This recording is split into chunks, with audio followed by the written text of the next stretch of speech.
Hello everyone. Today we will discuss about familial hypercholesterolemia, and as name suggests that this is high the cholesterol level the disease. This is genetic the disease, which is characterized by high cholesterol the levels, especially very high levels of low density lipoproteins.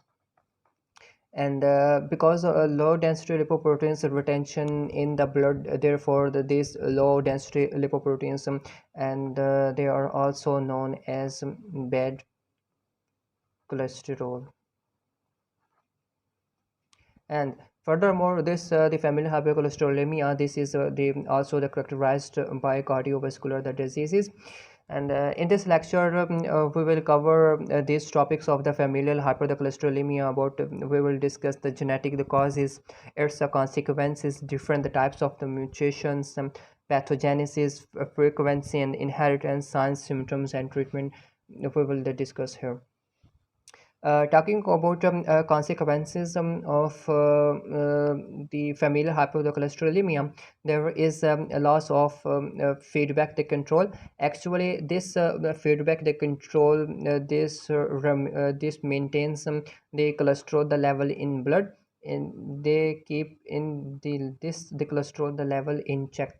The resulting because of loss of feedback the control, the elevated levels of the cholesterol induced premature atherosclerosis, and it greatly increased risk of myocardial the infarction, and also the ischemic the heart the disease can also the lead to stroke. And talking about atherosclerosis. Atherosclerosis, this is the disease of intima layer of the vessels, and we know that there are the three layers of any vessels or frame. The innermost layer is the intima, then the middle layer is the tunica media, and then the outer layer is the adventitum. And atherosclerosis, and you should know that atherosclerosis, this is a disease of inner layer of vessels. So the talking about the atherosclerosis, I will describe you this disease with the help of this diagram. And this is lumen of vessels. And lumen of vessels, this is the layer intima layer, this is media layer, and the outermost layer, of course, this is the adventita layer. So as we know, so in this the disease, in the intima layer there is accumulation of fatty fibrous the plaque, and because of this plaque the layer, there is protrusion, and it obstructs this the lumen pathway. And there are also other secondary degenerative, suppose that these are the secondary degenerative processes, secondary degenerative consequences of this the plaque in the media the layer.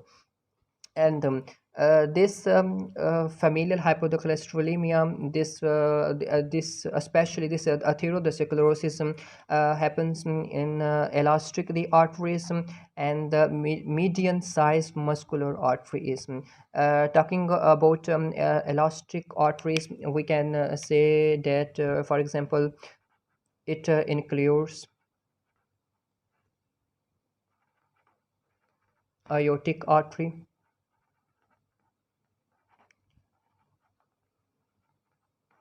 carotid artery, and also iliac artery. They're all included in elastic arteries. And about median side muscular arteries, for example, coronary, arteries, and popliteal arteries.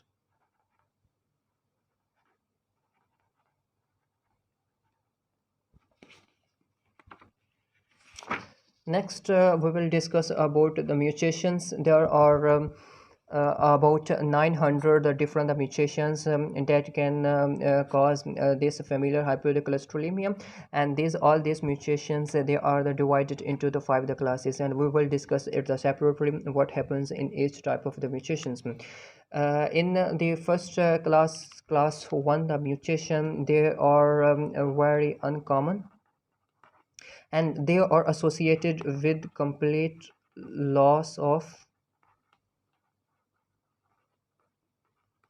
receptor the synthesis. There is no the receptor the synthesis, so this type of this mutation is included in class 1 the mutation. In class 2 the mutation, this is the most prevalent type among all mutations, and here the receptor protein is the synthesized, but it's the transport from endoplasmic reticulum to Golgi apparatus. This does not happen. This is the impaired process, and because of defects in protein folding. And how this the cholesterol is metabolized, and what is the intracellular mechanism that happens in what is intracellular mechanism that happens when the cholesterol moves inside the cell. And I have the made a separate the video. You can assess that video, and it will be very helpful for that, how this the cholesterol this receptors moves from the endoplasmic the reticulum to the Golgi apparatus. Class 3 mutation, this per here receptors are the produced, they are also the transported to the cell surface, but here they fail to bind LDL normally. LDL molecules come to the site of the liver, but there are no any the receptors that can pick up, so there is a retention of LDL in the plasma, in the blood. And so this type of the category comes in class 3 the mutation.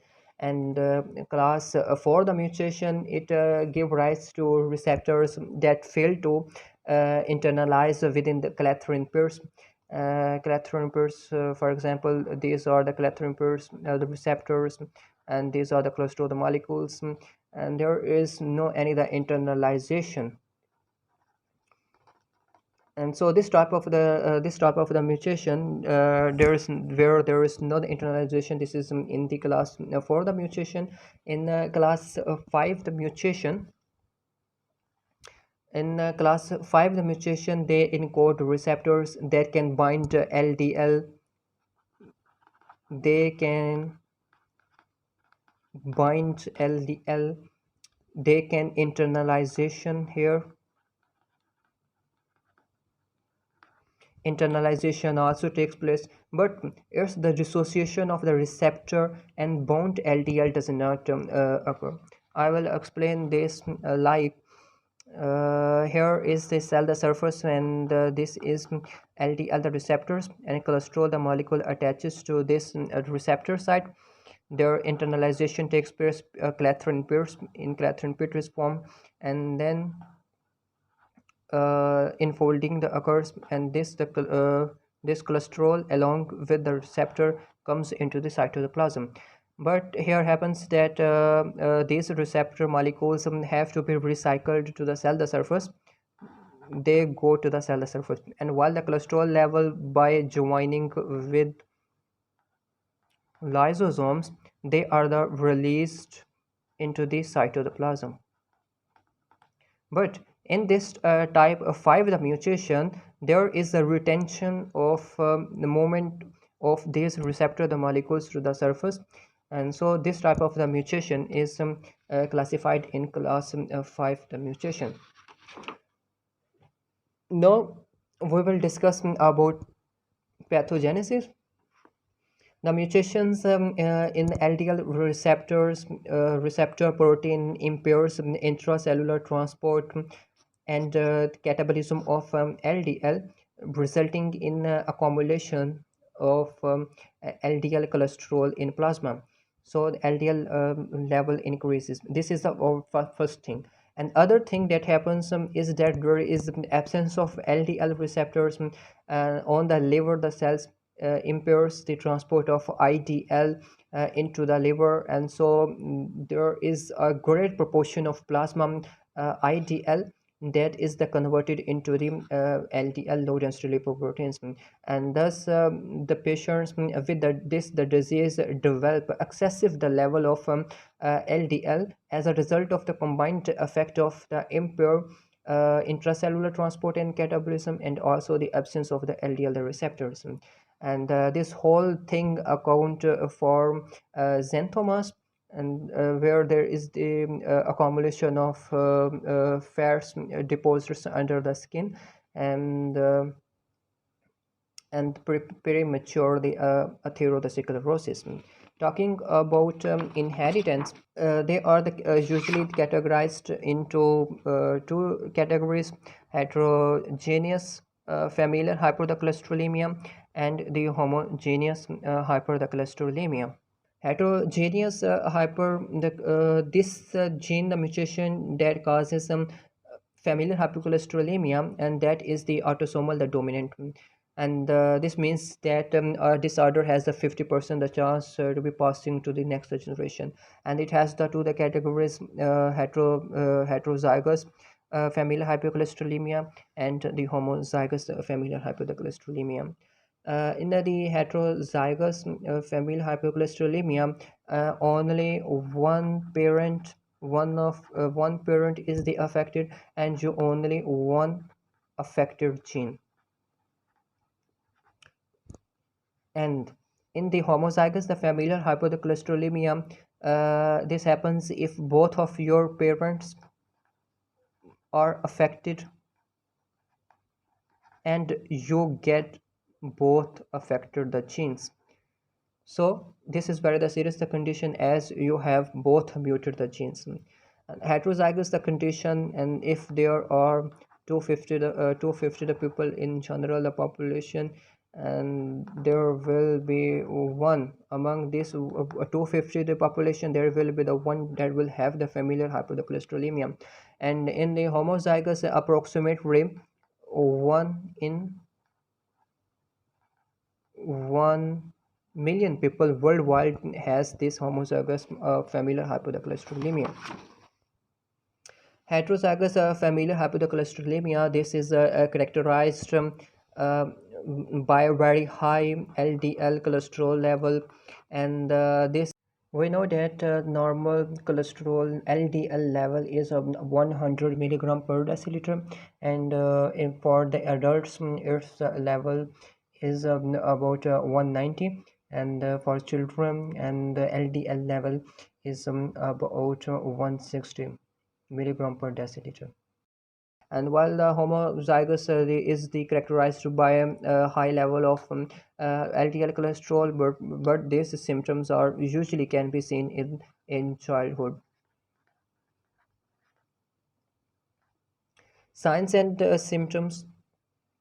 Many people with heterozygous familial hypercholesterolemia do not exhibit any other the symptoms, and while some people have signs of elevated cholesterol level, such as the xanthomas, this is a fatty the deposit, both are the fatty deposit, and while the xanthomas, this is a fatty deposit usually under the skin on the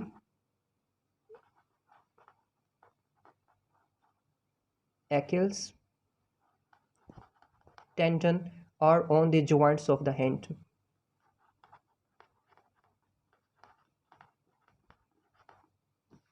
And while the xanthalismus, this is a fatty the deposits that are under the skin, especially on the eyelids or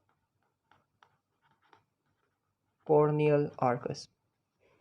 Corneal arcus, this is a grayish ring on the periphery of the cornea. Familial hypercholesterolemia, this is the number one cause of the death in the Western the world, and the frequency of the condition is the 5 in the 500 in general the population. And talking about the treatment of heterozygous kind of FH, the first the treatment that is the lifestyle change.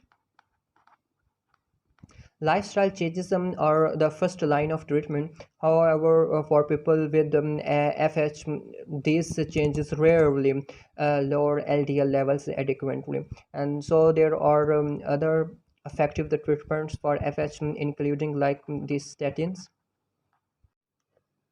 Statins actually works by competitively blocking active site of first and key rating enzyme in mevalonate pathway, and that enzyme is the HMG coenzyme A reductase.